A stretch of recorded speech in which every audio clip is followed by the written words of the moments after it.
the City of Angels is black and gold. You are listening to the Heart of LAFC podcast. And now, Joseph Zacher.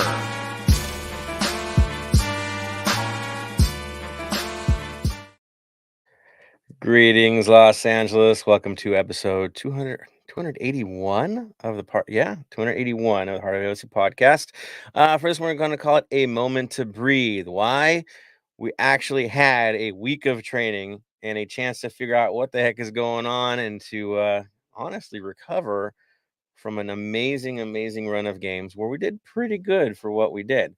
So we're going to cover those games. We're going to cover where we're at right now. We're going to talk about Seattle. We're going to talk about the FC Dallas match, a little bit of LAFC too, and much more. Of course, to do this, I'm going to bring my brother in, Tony. Tony, how are you doing tonight? Doing pretty well. Rough week. Luckily, I have football to distract me, especially with new international kits, also new International World Cup women's kits, which actually are pretty cool from the Adidas sides of what I've seen. Excited for the turnout at Progress Brewing Company. So shout out to all the Black Army who shut up that. And, excited for the week, excited for the breakdown. And also, of course, Apple TV helps a lot when you need to prep for a podcast. Yes, it does. I would highly suggest it to all of you to definitely check out the previews for all of the matches. They really do cover it well. They let both sides kind of get some air and do it themselves to really give you an idea as to what's going on. Press conferences are usually included. It's a pretty good setup from Apple TV. I'm really happy with what I've seen so far. There's minor tweaks, but it's been good. I also like to say shout out to FIFA.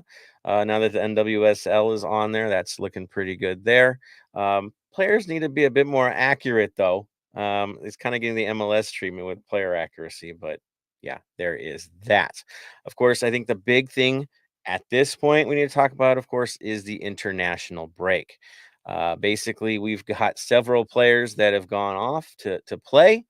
And unlike, most of the world, we're not taking a break. We just play without them. League-wide, records be damned. They're going for it anyway. And this is one of those sticking points that I've had for years with the league is you want to be legitimate. You want to be a part of the world football community. This is kind of a mulligan. You have to go for it. You have to be like, okay, fine. Windows, respect it, move on. If you want the best product to be out there and you want to be seen as a legitimate league that has a good product, weeks like this are going to be a bit rough. Star players, the ones that really push the envelope in this league, many won't be here this week. And it will have its effect on the league. It's going to affect results. Several teams are missing about 7 players, which is just decimated their rosters. I think the ones I saw so far, Philadelphia, Minnesota, Atlanta, and Orlando all are short by 7. Now, some are reserves. I get that, but it's still a lot of guys missing in the lead up to a match. It's not a healthy thing. For us, we are taking a pretty heavy hit. Denis Bouanga will be representing Gabon. Congratulations to him. He deserves to be there. Cifuentes and Palacios are with Ecuador on a trip to Australia. Shout out to Bam. Bam's actually going to be going to that match. That's right. With his ears still ringing from seeing Cypress Hill, he'll be making that happen, and he'll give you guys a heads up from over there. And then Danilo Maldonado, who he's new with us, right? He is playing for Honduras, his national team. They deserve to be there. They should be there. I like to see even more of our guys go. That's the hope, and we do have plenty that eventually will when the games get a little bit more serious. But it shouldn't come at the expense of our club, right? Playing matches at the same time. It's not respectful to the international game, and it's sad not to see teams at full strength. Tony, do you want to jump in on this as well? Because it is a frustrating situation. No, it is a frustrating situation, but this is again, MLS with international breaks and how they work it out. It happens, of course. All leagues are the same way in Premier League and stuff like that. Like Messi right now is in Argentina getting his World Cup. All of them got World Cups, which was kind of crazy that I saw, but I don't know. I've never seen that before, but it's crazy. Sorry for butchering his name. Still trying to figure it out. Moldado actually played yesterday. with Mhm. Honduras on BMO. So with against El Salvador. So it was kind of cool to him actually experience what playing on that pitch felt like, instead of just warming up.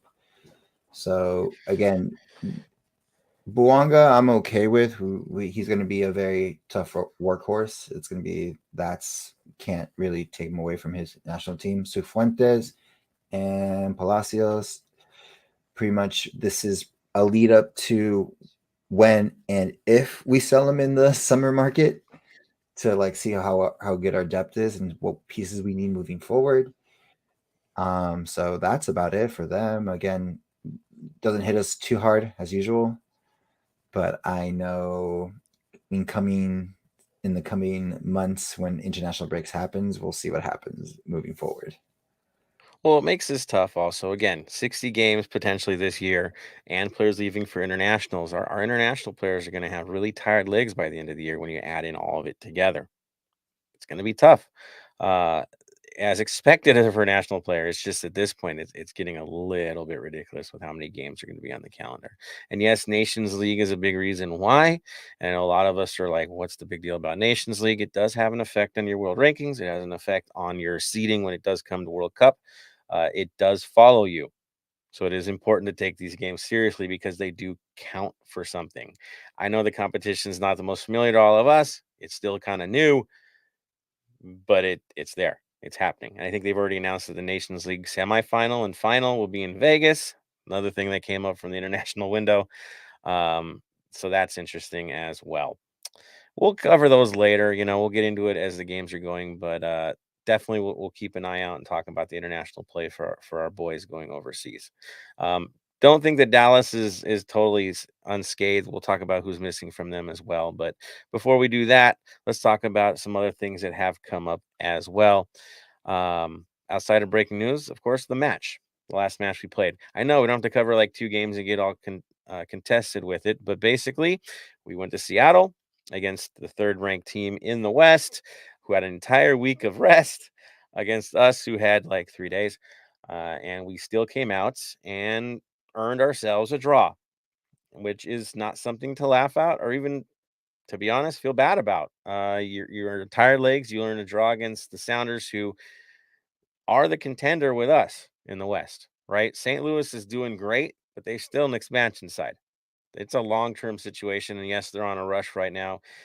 Their games haven't been against the most difficult opponents. Yes, one was tough, but still, the Sounders are going to be here at the end. You already know that. They are who they are. So this is a good test for us under the circumstances. Going into the game, of course, the lineups were modified slightly for us. Of course, McCarthy was in goal. Long came back, as did Murillo. You had Palencia on the right and Palacios on the left. Midfield was anchored by Sanchez with Tillman and Acosta. Up top, you had Vela, Opoku, and Buanga. So really, one of our stronger lineups under the circumstances, with certain players needing to rest as expected. Now, for Seattle, it's pretty much typical from what we thought we would see, except that Rui Diaz finally got himself in the lineup and started. So he was up top, supported by Rusnak and Lodero. Roll down on the right, Morris on the left, João Paulo, of course, their defensive central midfielder. Reagan and Gomez were their center backs. Roldan was their right back. Tolo left back, as expected, and Fry in the mix. That was their starters. Now, Tony, I know it was a draw, right? But there's still things we need to talk about. Mm-hmm. Go for it, man. Pretty much, like I said, we'll talk about the first half, and really nothing really happened besides a lot of yellow cards. Like 35th minute, Pablo Sena gets a yellow card for the bad foul. Again, we tired legs. It looked like we were still trying to wake up. Long weekends, like the long 4 games and like 3.5, 4 days. Yeah, somewhere yeah, around there. exactly. Day game. That helps too, right? Exactly. Yeah. So doing that, and then the most interesting one, which was kind of funny, it shouldn't have gotten to a fight, but Aaron Long kind of poked at the keeper, hit ball, but it's again, as most people say, if you're not defending your goalkeeper, then you have to question your goalkeeper. And Seattle again decided to defend him, and we got Aaron Long with a yellow card, Tolo with a yellow card, Maria with a yellow card. I feel like Maria was about to fight somebody. If you saw that video, it was kind of funny, but and then the last one was Rusnak with another bad fall at the 45th minute, and yeah, that's pretty much how the first half ended. Was a very slow. Again, we're all they were all, our players were very tired. Seattle had, again, I don't know what Seattle was not playing with, because they were with the one with the fresher legs, but I feel like they were trying to go for the counter attack more than trying to press us, and we absorbed it pretty well. So Yeah, I mean, we knew that they would come in, especially with the overload in midfield, that they should be dictating the game. Now they did carry possession; they had nearly 60% by the time this ended. In truth, I kind of expected us to be more of the counter-attacking side. Still have to play up high, right? You can't give them time on ball, and I think we did the job there. We didn't give up much, and that's a big deal under the circumstances. But the fear was, of course, as it got down the line. Now, in terms of the fight, I got to be honest, that's all on the goalkeeper. He didn't have a hold of the ball. He didn't. I'm sorry, but it was still open to hit. There was not control. You can't call that control. And if you're not going to do your job and protect the ball, then you're going to expect to get a toe poke. What a shock. Yeah, you're going to get mad about it, but guess what? Do the job a bit better. Right?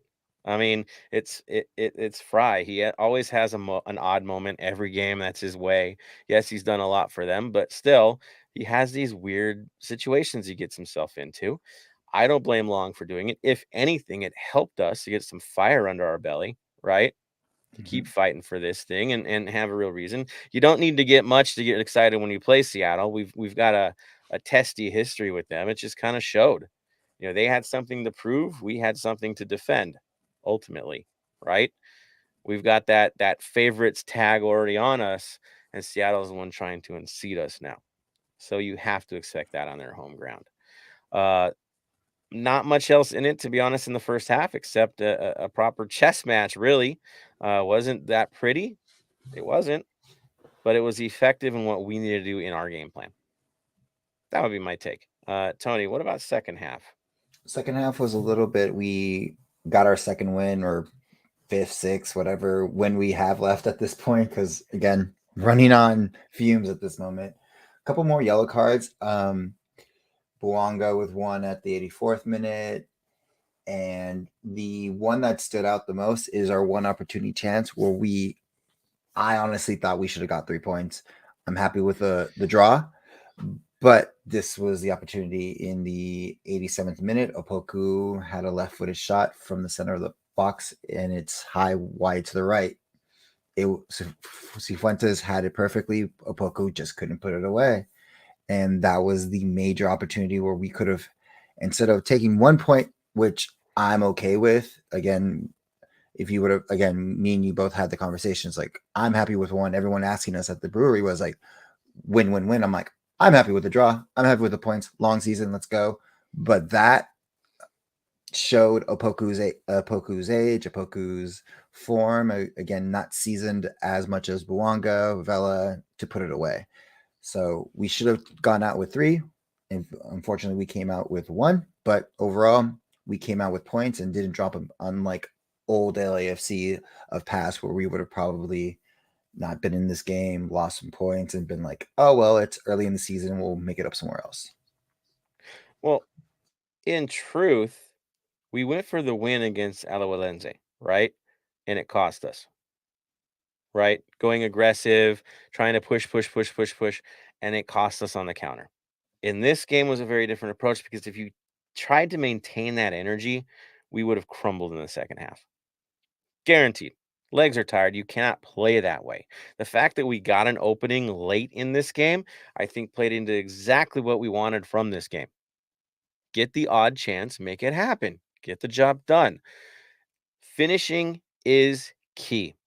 This is what's hurting us. It hurt us against Alajuelense. It hurt us in this game. It hurt us in the first half when we were in Costa Rica. Finishing is becoming a minor issue. It will become major as the competition gets tougher. as teams get more rounded. You know how teams change their approach when it gets to August, September. It changes. It gets a little more tight. Your chances will dwindle when teams start getting that way and getting a little more careful with what they do. You're not going to get this free-flowing opportunity. Now, in terms of shots, we had 10, only 3 made it on goal. That's not good enough. That's not good enough. We'll talk about Dallas in a bit. They run a bit more efficient, and you'll see what I'm talking about in a little while. Same thing with Seattle. They would be complaining too. They had 4 on goal, right? 11 shots. In truth, yes, Opoku should have put that away. He also had the opportunity to pass it off to Buke. I really didn't think that was a bang play where he could have done it. I know Buke was like, hey, right here after the fact. But if you watch the way the play went out, I expect the striker to hit it. I do. Yes, it's great to have that pass, but he had an open goal pretty much. If he puts it even 4 feet off the ground, any elevation on that, I don't think a save happens. He didn't finish. And this has been kind of a broken record for Opoku this year. Is the chances, even the easy ones, aren't falling for him. Gameplay was a little bit better from him in this, but again, the finishing just wasn't there, and it cost us. It did cost us for this. I'm with you, but I'll still take the draw. I think that was what I thought we were going to go away with anyway. I thought it made sense, and it would still be kind of a victory because of the situation. Now, in terms of expected goals, we had 1.21. They had 1.38. Again, splitting things down the middle in terms of this. There wasn't much to see from it, but if you have it, you got to do it right. You got to take your chances. So that's really the story from this. Anything else you want to add to before we throw it up to our supporters? Honestly, I feel like this game where we were kind of waiting to the last minute to score and put it and go for the draw should have been the game against Alawenza instead of, and then what we did against them, just flip the game plan on both games, because this is what we needed to do to secure making it into the quarterfinals. Again, we would have either or, it doesn't matter. We made it. We had a good enough, but to rest, we should have done that. But I'm not the head. I'm not the manager. Dolo is going to do what Dolo does, and this is why Dolo has charge of it, because and won us a cup. So there might be something that he saw that he wanted to do. So who knows? I mean, whether you win, lose, or draw, if you move for 90 minutes, you're going to be fatigued. It does not matter what the result is. You're still fatigued. So fatigue's going to happen no matter what. It's more of just leaving it out there, right? So let me throw it to you guys. Get your reactions on this match, and of course, any other comments you want to throw in, please do. This is our favorite moment. We get to talk to you guys.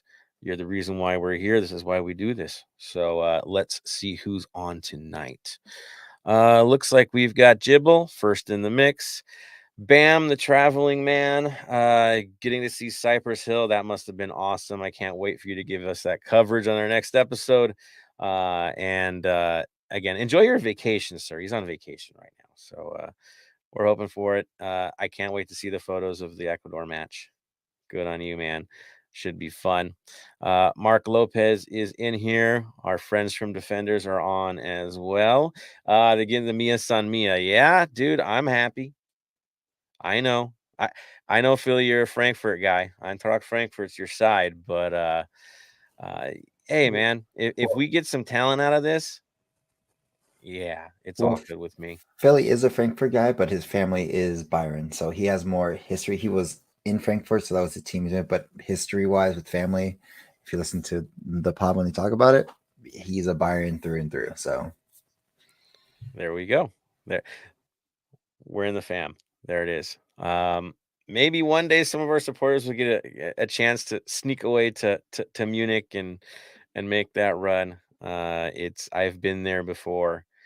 Philly's been there before. It's a vibe, man, all the way. It says, Tony, you need to talk about the cats or see the cats. I mean, there's one up top, right up there in the corner. He's in his perch. He's ready. Yeah. He's gonna pull like a drop bear and get Tony in the middle of the episode. It's gonna be hilarious. Araceli, hey, another busy person. Yes, fam here. she's getting ready for LAFC 2 and the entire MLS Next Pro, as you know, she is covering them. Yeah, she'll show us some updates when things get a little bit slower for her. She is beyond busy, so we wish you nothing but the best, Araceli. Let's see. Bam says he's not going to tonight's game. Will be a Tuesday game. All right. And I know you'll give us the report, sir. Jose Bernal in the mix. Bam's also talking about Cypress Hill. Said it was amazing to see last night. Get a chance to meet him, unfortunately. All that way, man. Dang. Okay. But you at least heard him, right? And that was cool. That was the reason for going. So that definitely works. Jose also mentioned the Saturday the subs will shine. We'll mention those subs because we're going to need them with the international window. Actually, an injury that I don't think has been covered too heavily, but it has come up. Yeah, definitely the subs are going to step up. Dave says that Cypress Hill's also coming to the Netherlands. Dutch Dave in the mix. Love it, man. Love it. Yeah.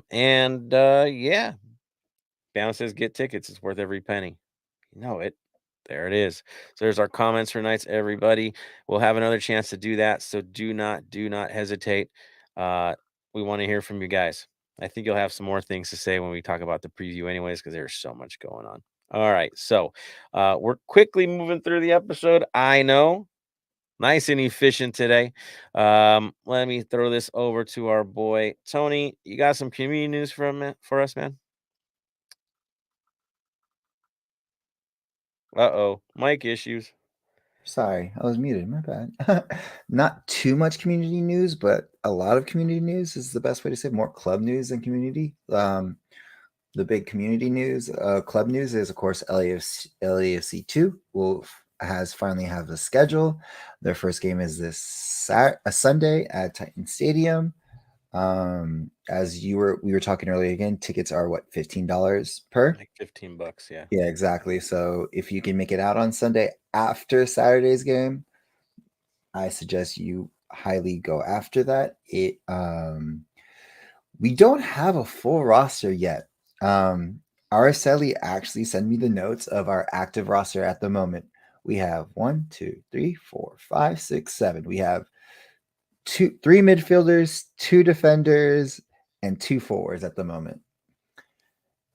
And a goalkeeper again that we just signed, that was just posted as well. So when you guys see the roster, this will be probably the first time. Maybe they'll release it beforehand, but again, this is pretty much LAFC. These are the minor leagues. This is how it usually goes. We run with it and everything like that. I will personally not be going to that game. Unfortunately, I'll be at Kings Night for 3252 night. That was mentioned a while ago through supporters. So I'll be there if you catch me at the Kings game, supporting my Kings who have another team that I dislike. Say hi to Bailey for us. I know, Bailey. Yeah, Bailey. Have you noticed that all their teams has to have a mascot? Except for the Lakers. Except for the Lakers, but like Kings has Bailey.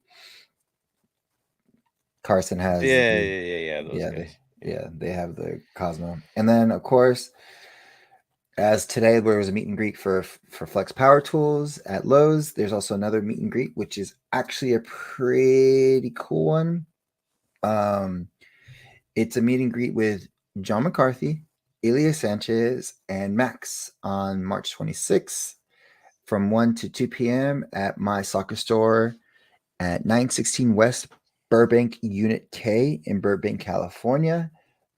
It's literally off the freeway when you get to Burbank in downtown. The reason they're doing this, in 2022, the owner Dennis Gill and his daughter Tiffany tragically passed away. So to celebrate their legacy and the love of the beautiful game, they're hosting this meet and greet with them with these people. And again, this is how we LAFC as a club reach out to community, support local soccer, and support the growth of it. So if you have an opportunity to pay tribute to people who love the sport as much as we do, as we all do. Go hang out with pretty much everyone's the MVP of the MLS Cup, the other MVP of the MLS Cup, Max, and the other MVP game-winning goal of the MLS Cup, Ilya Sanchez. So that's about for community news. I just saw Dave Gomez. I have to mention this. LAFC, if you cannot make it, LAFC 2 will be on MLS Season Pass. If you want to see more in depth on that, go to Araceli's Instagram story, and she's literally browses through the whole thing on her iPad of seeing all the games that are ready and available. There it is. Also, so you guys know, when you head to Titan Stadium in Fullerton, that is where LAFC 2 plays, parking is free. They only charge during the week because obviously it's a school campus, but on the weekends, free, and park right next to the stadium, and it's not that big a deal.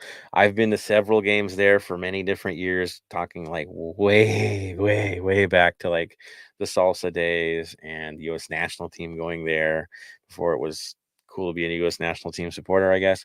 There's a lot of history in that stadium for American soccer, so us having an LAFC 2 there is a pretty decent progression.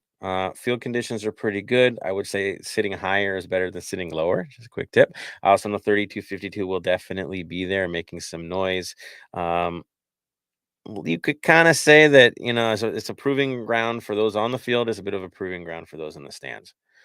Again, it's not the north end, but you can definitely work some things out, and they should still be there in force. Should be good. Yeah, Tony. So Araceli pretty much, so you can get season tickets for all 14 games. It's $210. So if you are out there and need some more football in your life, season tickets are $210 for right now for 14 games.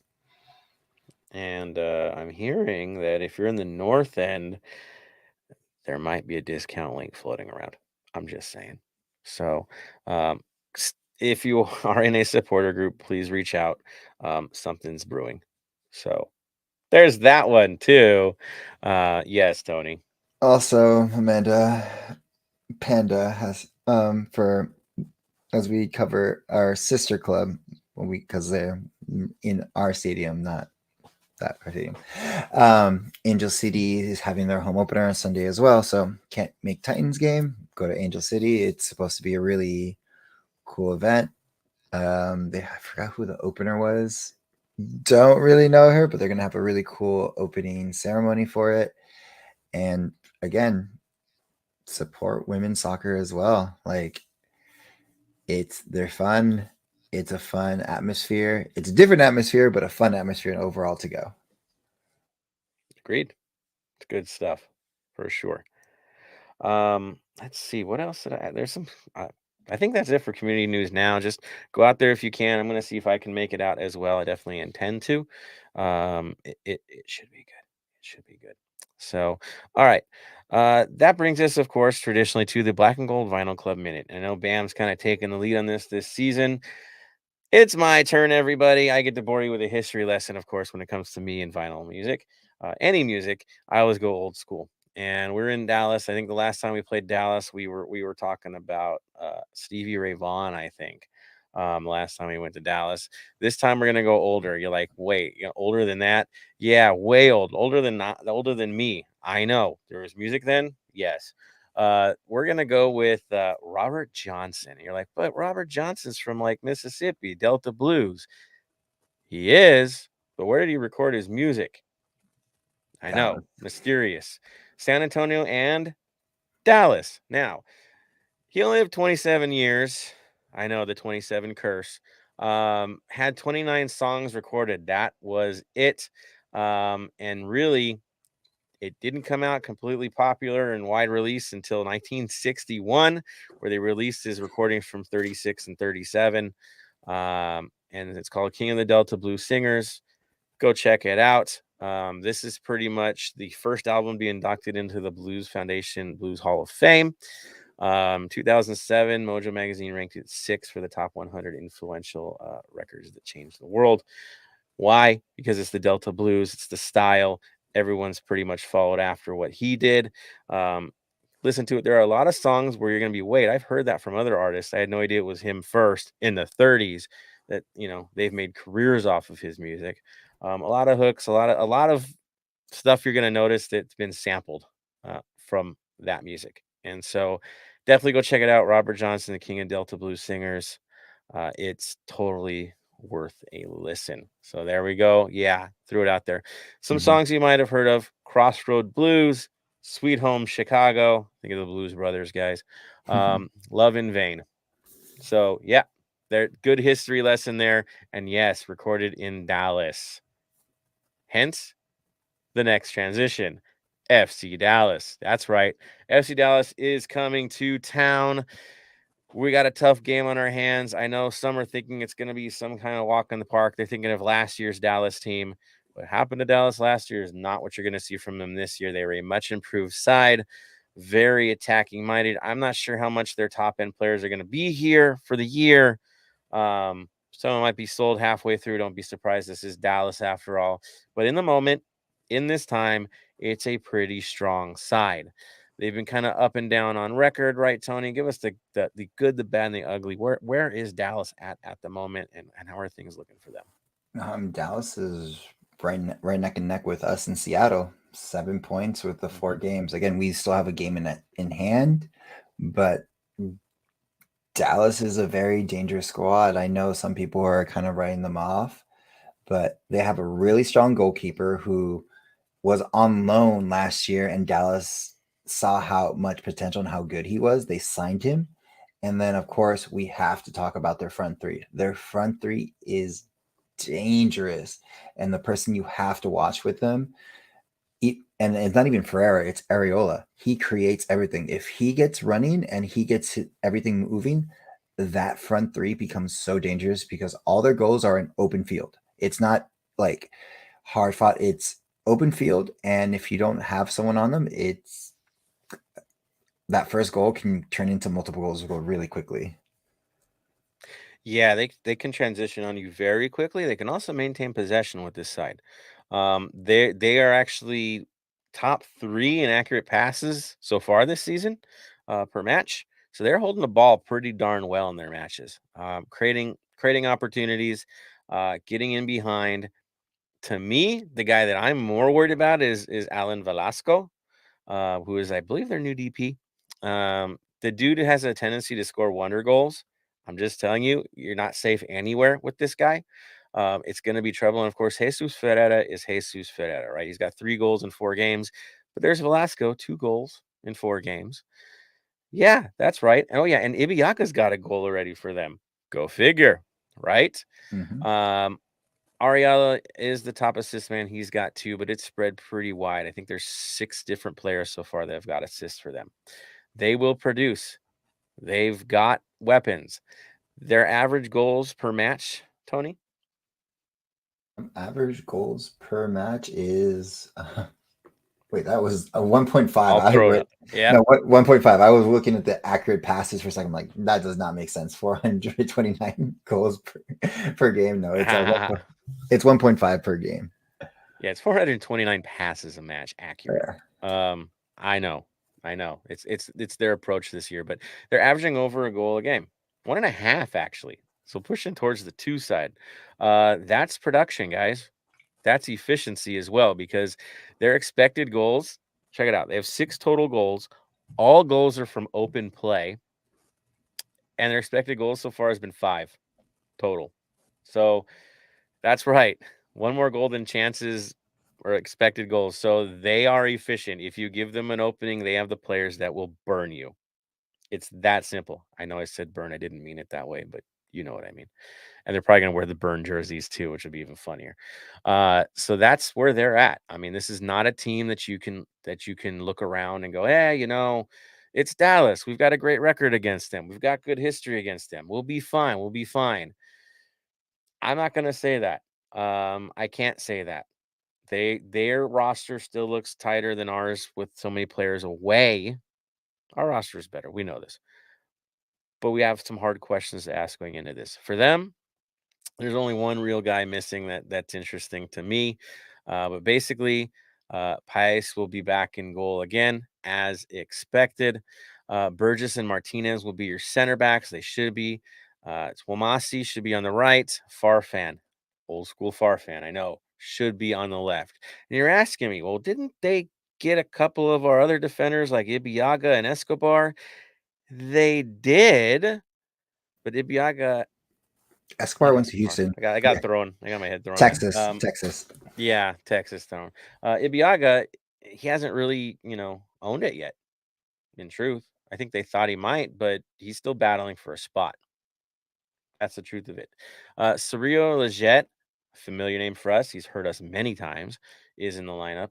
And then Pumacall, yes, he's been playing for them, but it looks like he has a hamstring injury. So we might not have to deal with him. According to FOTMob, he's going to be out for this one. Right, Tony? That looks pretty accurate. Which will be a big question for them is who are they going to put in with Pumacall going out? Now, last match he went out and they put Siki Sabaling in. Don't know much about him except they did have a wild game. We'll cover the highlights from that. Of course, Ferreira, Velasco, Areola. It's got to be that way. It's going to be that way. Expect it to happen. This is a tougher team for us. You're like, well, haven't they lost people to international play? They got kind of lucky. They only lost Antonio Carrera, a goalkeeper under 20. He wasn't expected to play. And Nolan Norris, an under 19 defender.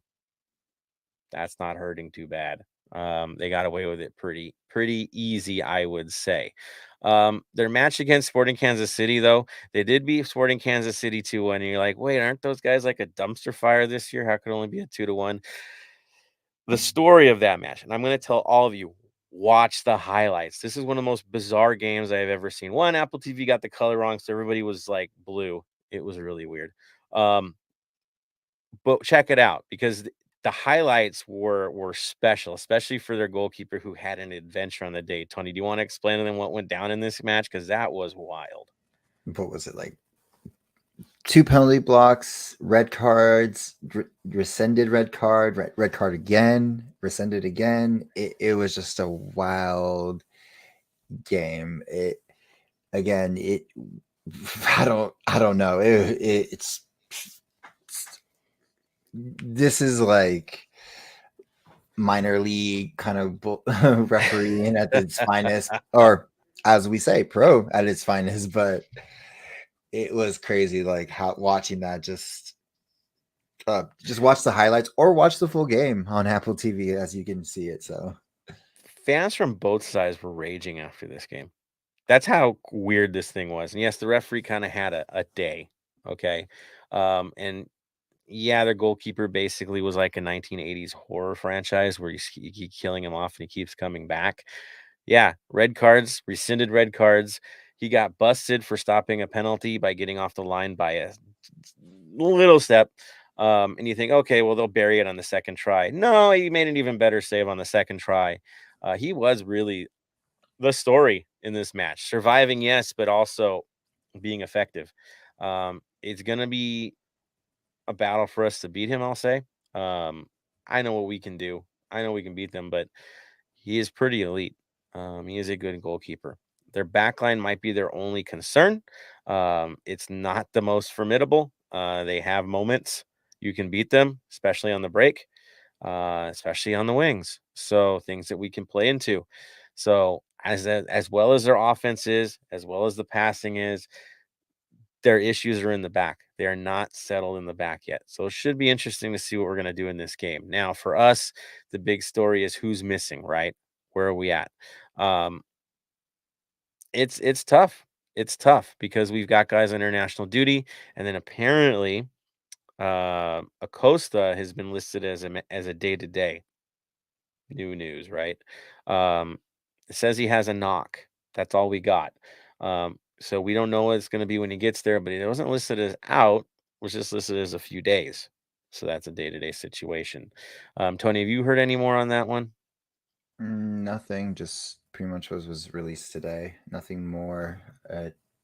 We might get Acosta. This might be a perfect opportune time to rest him, even though like to see what our midfield is really made out of and see what signings we need moving forward.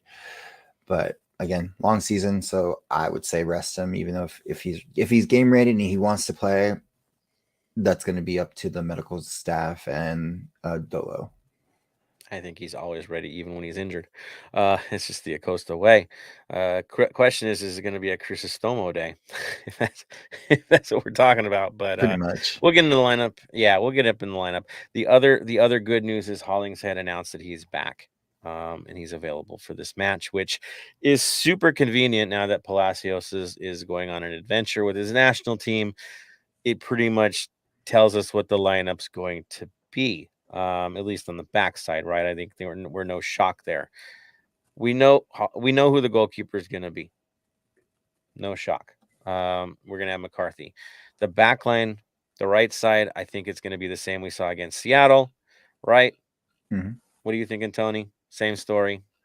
I would say same story again with Yeah. the defense. We have a really strong defense. MLS, everyone in the MLS circles seem like to think that we have a really strong defense. Questionable at times as we see it day to day. Again, MLS circles have to watch the full the full league, so we can be more critical about them. Aaron Long, I feel, is going to get a start on this one as well. Moving forward, he did a good showing against Seattle, and that was his rebound game for sure. Because again, he's a national team, as I was explaining to everybody else. It's okay for the youngins to make mistakes because they're still learning, but once you play for your national team and are consistently with your national team, there's no more, oh, you had a bad game. It's like we can pass it. It's you're playing national team level. You need to show up every single game. And if you have a bad game, you got a question of what was the mistakes, what can I do better, and move forward, get better. Yeah.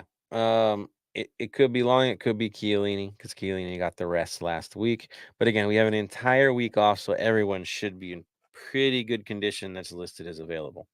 This is good news for us. Left side is going to be Hollingshead. There's no question. He's the left back. If he's ready to go, he's going to go. Why would it be anybody else? The midfield is the tougher question. Sanchez, Tillman, expected to start, right? That's who's ready to go. It's the third man. Is it going to be Acosta? Is he going to be ready for this? Is he not? Cifuentes is gone. So what are your other options? Tough questions, right? Crisostomo is listed, right? He will be available. Who else could play? Do you think of anybody else, Tony, if we can't get Acosta going? Let me see. I got to look at the lineup from last game, but one of our young kids played midfielder instead of his natural position as striker. Duenas. Yes, Duenas Duenas. came in. He covered for Acosta directly. Exactly. So, So I could yeah, see Duenas coming in and playing midfield. Again, he's young, so he's not set in his ways, and it can be what we did with Blessing, where he was a winger, brought him back to the midfield, and put him into that position. So that could be a thing. Again, Crisostomo is there.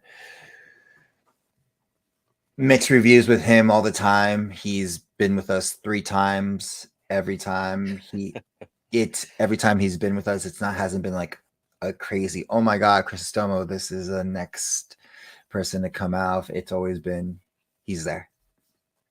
He's on the field. He does his job. Nothing too fancy, nothing too spectacular. You can replace him with anybody else and be fine. Hopefully he can have a breakout game, but what you're going to get from Crisostomo is what we got every time we call him up is there. Maybe make a mistake, maybe not make a mistake. Who knows? I can't call him a liability. He hasn't been a liability. No, yeah, but that's what I'm saying. Like, is he setting the world on fire? No. He covers his role. Defensively, he's fine. Offensively, kind of safe. I think is where it is. He'll help us maintain possession if we're maintaining possession. He'll cover space as necessary. Is it a huge difference from Acosta? Yes, Acosta's a national player, right? He's an elite player for us. Cifuentes, elite. These are tough names to cover for. So hard ask for the kids that might be in there if Acosta can't go. Now, up top becomes the other story, but I don't think it's much of one outside of these guys need to get the job done. Vela's going to play. We know this already. Opoku, yep, he's going to play. Why would he not? This is who's available. And of course, Buke would be the man to come in. 2 young guys with Vela, who we've all been kind of looking at a little bit sideways lately because of the finishing situation. I will say this. I know I've heard the Buke conversation already. I've had it with a lot of you guys. I will tell you that his ceiling has not been met. He's going to keep getting better. Things are gonna play out for him. Yes, the finishing isn't what it is, but the creation definitely is. And for me, it's the creation that makes it so great with him is that he's always on the run. He's always moving. He's always making himself available. He's been looking good. The passes have been good, but he hurries things in the final third. Youth. That's what this is. He'll find his way. Opoku, on the other hand, there's been moments where he's not shown up. He's been a little bit too quiet. Opportunities have been missed. A lot of inconsistency from him in his total play, as well as the finishing situation. I would have bigger questions for him going in this one than I do for Buke. That's where I am at right now. I know what Opoku can do. We've seen it. But this year I haven't seen the full tilt Opoku. I think one match he really looked dialed in. The other ones, it's been moments, good moments. Buke, it's been purely the finishing conversation. So, yeah, that is the story. That's where I see it. Tony, when you're looking at the lineup, what are your big questions? What are your big concerns? Just to see Opoku and Buke, as you said, like how they're going to go. Midfield is going to be the question as well. The to be honest, again, this is like a surprise. Is defensively, we don't really have any questions. It's just how strong are we going to go against the Dallas front three, because they run the same same formation as we do in possession wise. Again, mirrored, but more experience on our end than their end because they're young guys. But then my biggest concern is who are going to be the substitutes in this game, because I know not all can make full 90, and if they can, they'll do it. But with any game, tactical wise, you have to, sub in to change the momentum of the game, the pace of the game. So who is going to be the 12th person in, the 13th person in, the 14th person in, moving forward on this game? That's going to be the toughest situation. If somebody goes down, somebody gets a knock, it's thin. It's thin. You're looking to the kids at this point. And we do have some good young players, so this will be a nice day to test them on the road in Dallas. I guess they won't be playing for LAFC too this week, right? Listen, a quick red eye flight back, but yeah, it's going to be a little bit rough. In that case, we have to hope the guys stay healthy. Minute management is going to be really difficult for this match, but don't be surprised if Torres gets some time, guys. I kind of expect it for this match. I think we're going to see him this time. I do. Duenas, if he's not the starter, he's definitely going to be somebody that's going to come in later, right? We know this. We figure on it. So the kids, it's their time to shine. If anything, these call-ups have forced us into this situation. Like I said, I'm beyond annoyed at the situation, but we have these players for a reason. They're on the roster for a reason. They're trusted for a reason. Now it's their chance. That's how this beautiful sport works. Young kids get a chance. They shine. Who knew about Opoku, right? I mean, there's a lot of names that were created here that you didn't know and then proved themselves. So here we go again.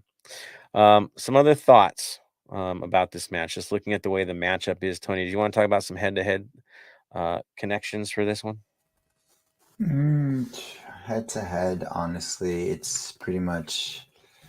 Ooh, I got to go back down. I went too far off. I was looking at the score line. Sorry about that. You Squad guys? lineup, yes, lineup. Okay, head to head, 4 wins, two draws, two losses against them. Where, like I said, they haven't won an away game. Dallas hasn't won an away game, so helps us moving forward. And the last time we haven't drawn the last 4 matches against each other, as you remembered in Dallas. It was a fun game, but expect either a loss or a win at this moment in time. Again, we don't do predictions here. You'll never get me to do a prediction ever. You can ask me every time, and I'm just going to be like, nope, don't do it. So it's going to be fun game. We also don't lose back-to-back games at home. Yep. Good luck finding it. I don't even think we have. I So, really, think it's been look for it. once. I think once. It's rare. It's Yeah. very rare, and it's in this team that we have now. Back-to-back games ain't our vibe. We don't lose like that. We don't get into streaks that way. So, um, we'll see what happens. Now they're ranked 5th in goals scored, but 27th in shots on target. I know, weird. Um, we're ranked 3rd in goals, right? 2.3 a game. We've been flying, of course, thanks to Denny Bouanga. So that's going to be a hard ask for us. We've had a couple penalties already because of how we play. Really, really going to be a hard ask for us. But we'll see. Um, you know, should be fun. Should be a fun Saturday night. Home cooking always wins for us. We know this. We're just a different team at home. It should be a fun night. That's for sure. I'll be there. Tony will be there. We'll make it happen. Tony, anything else you want to add to this before we throw it out to the community and see what they got to say? Get there early, have fun at the tailgates. There is going to be a little fundraiser that Cuervos are doing. More information will be posted once I get a little bit more info on it. It's for a good cause. It's for one of our brethren. So, and you get food out of it too. And then of course, we'll also, the BA will be having some food there as well. So if you get hungry, so get there early. It'll be our first proper tailgate. I do not know if Christmas Tree Lane is going to be available again because the rain. We've turned into Seattle of all the rain, but they will have their fan fest. So I don't know if they'll do that on Christmas Tree Lane or move it to Pepsi Plaza. As far as I know, it is at Christmas Tree Lane. The fan fest will be there. It sounds like we'll be back home for this one. Okay. That's what it sounds like. That we'll be back on the grass. I don't know how muddy that grass is going to be. I don't know if we're going to have any tornadoes in the process. Who Exactly. knows these days? But yeah, we're going back home, guys. It's going to feel a lot more like a home game. It felt weird these last few weeks, so it should look a little bit more like an LAFC match day, more traditional. So be there. Be there. Games, of course, in the evening, so it'll be a very long tailgate. So definitely pace yourselves. Be smart about that, since it's going to be our first real long Saturday, right? In Christmas Tree Lane. So yeah, should be fun. Tony will be there. I will be there eventually. But you know us, we get to work early in the North End because it's our vibe. So we will see you guys there. That is for certain. All right, I'm going to throw it out there, get some information from you guys. Let's see the comments. Boom, boom, boom, boom. Defenders is having fun. All the wins come from being down. That is a good point. And then they come back and have fun. Yes. Dave says this time to see a Poku finish and for Buick to get good minutes and score. They're going to grow. They're going to get better, especially Buick. I think we're going to see more growth from him than even Opoku. But what Opoku can do when he's confident. This is their chance. This is their chance. Jonah B. Dallas, who? Exactly. Coming to BMO. You know what we do at BMO. So there you go. Araceli is feeling sad about the SKC game against Dallas. Yeah, it was a hard loss for SKC. That's for certain. They hard luck as it gets. As defender says, they wish that she could forget SKC altogether, but when it's your home, guys. And we've always said support your home sides. It's expected. Yeah. Ooh, bam. Poku to score Buke. I think he's trying to say which one do we think it's gonna be. I don't care as long as one of them do. Maybe they both will. We'll throw that out there. Maybe our whole front line pops one this game. Maybe Hollingshead back in the lineup. You know what he can do. Gets that shot. But I don't know. I'm feeling good. No matter who's available for our side. I'm feeling good. Araceli, well said. Says the day I move to LA is when I'll forget about SKC. So there it is. Don't say it too loud. You got a lot of friends over there, Araceli. Pick one. Hey, there it is. But you've got distance. I get it. Ooh. Bam says you gotta pack your football boots for tailgating at Christmas Tree Lane. You might need your rubber boots. That might be the better option. But yeah, I'm playing a mud game at Christmas Tree Lane. That sounds like fun, right, Tony? Oh yeah, I have some new boots I need to break in, so maybe I'll do that if I make it early after work. But maybe I'll do that. That's hilarious. No, dude, kicking the ball around's always been fun there, especially with that no soccer sign. I love kicking the ball around just because that sign is there. I don't get it why it's still up there, but it's there. Ooh, Ox says Araceli SKC who. This is from a guy that's actually living in Kansas, people. I know, right, Ox? Late nights for both of you. Again, beyond happy that you both are on here tonight. Right? Those guys are tough. Middle of the night for them. Oh, Smalls is throwing up the predictions. Here he goes. He says we will win 2-0. Home match, home cooking, home vibes. I like the way you think, sir. I'm not predicting 2-0. Ask Ulysses from BNG now that he's back up again. So happy to have him producing content again for BNG. When I predict, things go wrong, so I don't predict. I'll predict. I'll go as far as to predict expected goals. Our XG will be 2.5. I can go that far with it, but I defensively will be our story. At least I think. If we're settled, we're fine. All right. Anything else we're gonna throw out there? I think that's it for the comments. Thank you guys for doing that. Of course, please like the show, follow us, follow us on Twitter. That seems where the most love is at. I think we hit 4,500 today. You guys are amazing for supporting us for all this time and building it up. Thank you, thank you, thank you. Instagram, add us as well.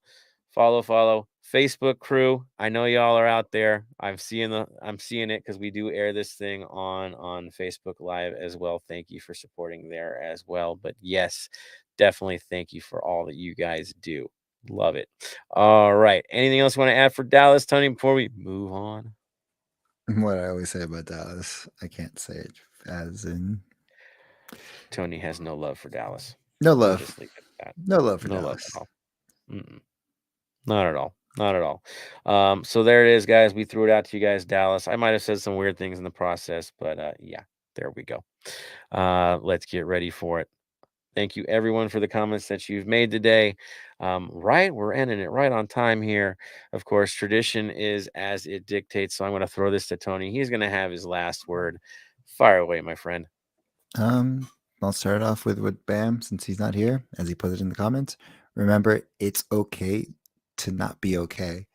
So what that means is reach out to a friend, play video games, Discord, watch movies together. Mandalorian, Ted Lasso. There's a new character that's a very familiar face if you haven't seen the new episode. Top notch style. Yes. Top notch style. So just have conversations, make sure everything else. I know it's very difficult. I'm personally going through it right now with my family, as some of you have known and follow me on social media. My my cousin or my sister, again, we as Latino family, we're very close knit. My cousins were my brothers and sisters. She passed away at 34 of pancreatitis. So with that being said, remember, don't overdrink. And this is why it's okay to be okay, because I know I'm at fault for this, of over drinking, and I am 31 days sober for Lent, which has been really good for me. So remember to check up on people, and you never know what they're going to. It may look like they're having a fun time and they're going through it, but sometimes they need the conversations, and you can prevent things like this, or from them to feel like they're not alone, because it does get lonely. You know what I mean? You feel like you're alone. There's no one around.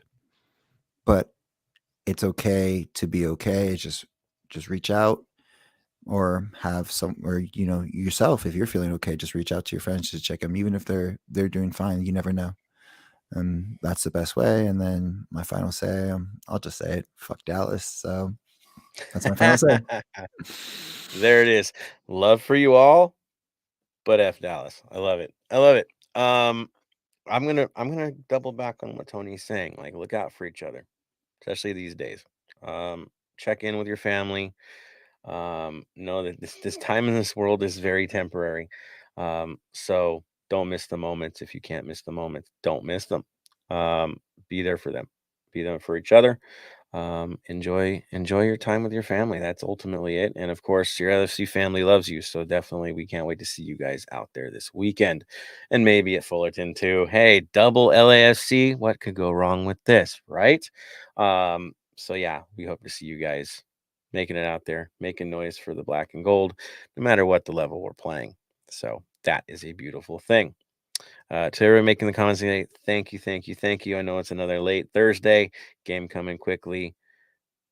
We're grateful for it. We really are. Other things, of course, thinking of you, Mo. I know today was a tough week for a lot of us. Love you, man. Wish we could have more conversations, that's for sure. But I know you're looking down on all of us and looking out for all of us. So all love, brother. I think on that note, it's time to call this. Tony, what's our final word? Stay golden, Los Angeles. And from me to all of you, stay golden, Los Angeles.